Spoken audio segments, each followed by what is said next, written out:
ربما يشعر بعضنا بالرعب من العقرب بسبب لدغته السامة التي من الممكن أن تودي بحياة إنسان. وبرغم وجود أكثر من 2000 نوع من العقارب إلا أننا لا نعلم الكثير عنها. ومع هذا نقدم لكم اليوم مجموعة من الحقائق الرائعة والجديدة عن العقارب.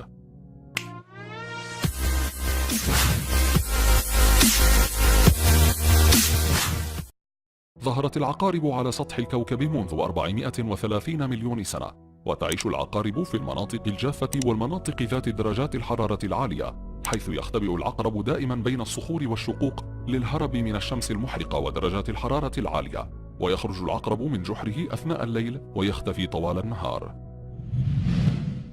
ترى بعض الشعوب أن العقرب غني بالبروتينات مثل بعض أنواع الديدان، لذلك تجده غذاء معروفا لديها. مثال ذلك في جنوب شرق آسيا تقدم المطاعم الراقية العقارب كوجبة غنية، حيث يتناول الجائع العقرب بالملقط وينتزع منه الغدة السامة، ثم يمسك العقرب من ذنبه بالسبابة والإبهام ويسقطه في فمه. فهل ستفكر في هكذا تجربة يوما ما؟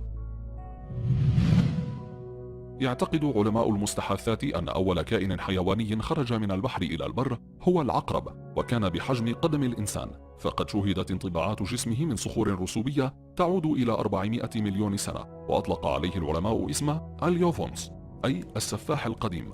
وبعد مرور زمن على وجوده في الحياة البرية، يتحرك العقرب سريعا في البر ويتغذى على الحشرات والديدان وصغار الزواحف، حيث يلدغ الفريسة بإبرته فيشل حركتها ويقربها من فمه، ثم يمضغها ويمتص السوائل من جسمها. وفي فصل الشتاء تختبئ العقارب في أماكن تحددها للدفء وتتوقف عن الحركة والتغذية، ويكون تنفسها في الحد الأدنى.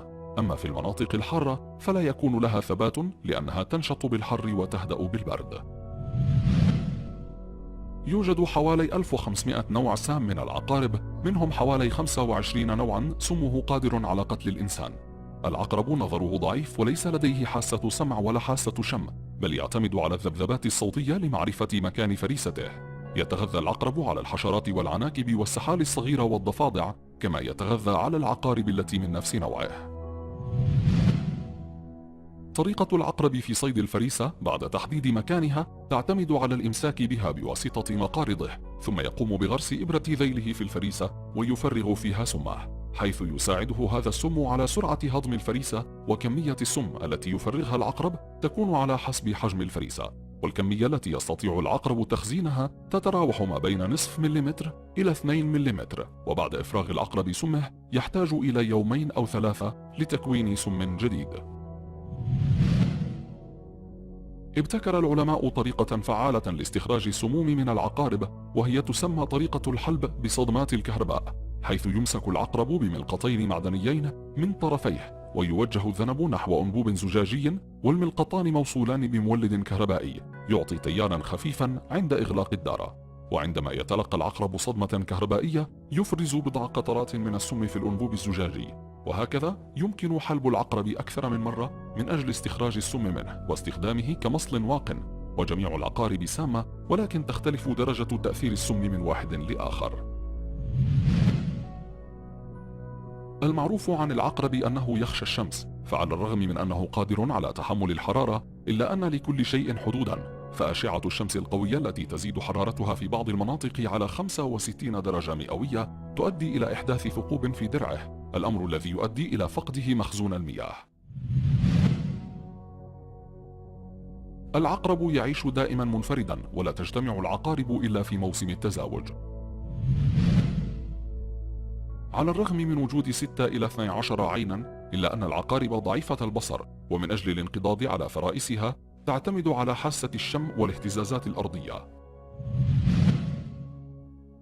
من عجائب ذكور العقارب أنها ترقص لإناثها في موسم التكاثر، والعقرب المتقن لفن الرقص هو الذي يحظى بتلقيح أنثاه. لكن يبدو أن هذه الرقصة يقدر تسميتها برقصة الموت، حيث تكون بمثابة النهاية المأساوية لبعض ذكور العقارب، إذ لا يكاد الذكر يلقح أنثاه حتى يلقى حتفاه، حيث تقوم الأنثى بالتهامه، وتحمل الأنثى صغارها بعد ولادتهم مباشرة فوق ظهرها، وتطعمهم من طرائدها، وتستمر الحضانة لمدة شهر كامل. تغادر الصغار بعدها ظهر الأم وتعيش بمفردها. متوسط عمر العقرب ليس طويلا رغم قوة سمية هذا الكائن المخيف، حيث تصل من 2 إلى 10 أعوام في البرية، وفي الأسر قد يصل عمرها إلى 25 عاما. يطلق عليه أيضا اسم العقرب الجرار، وهو أكثر أنواع العقارب سمية في العالم، ويعيش هذا النوع من العقارب في المناطق الصحراوية في آسيا وأفريقيا وأستراليا وأمريكا الشمالية والجنوبية. يبلغ طول العقرب الأصفر حوالي 3 سنتيمتر. للعقارب خصائص غريبة جدا في قدرتها على العيش بدون أكل أو شرب، ولها قدرة على تحمل الإشعاع الذري، فإذا انفجرت قنبلة ذرية سيموت كل شيء إلا العقارب، فقدرتها على تحمل الإشعاع تتفوق قدرة تحمل الإنسان 200 مرة. العجيب أيضا قدرة العقارب على الحياة داخل الثلج لمدة شهر، فإذا قمنا بتسخين الثلج يخرج العقرب من الثلج حيا، ويتحمل أيضا درجة حرارة تصل إلى 50 درجة، وحينها يبحث عن شق ليختبئ به.